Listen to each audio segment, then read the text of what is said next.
শয়তান এত ইবাদত বন্দেগী করেছে, কিন্তু আল্লাহ তাআলার একটা হুকুম সেটা কি?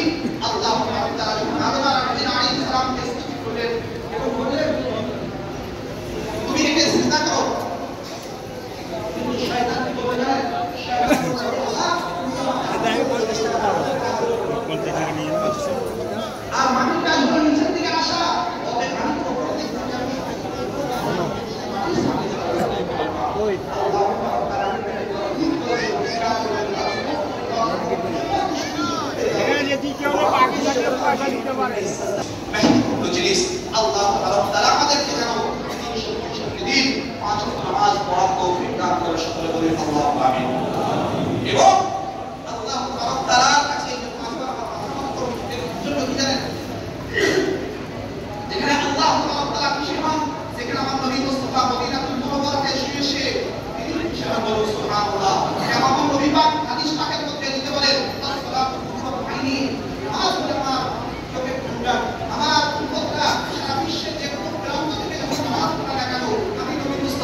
সাল্লাল্লাহু আলাইহি ওয়াসাল্লাম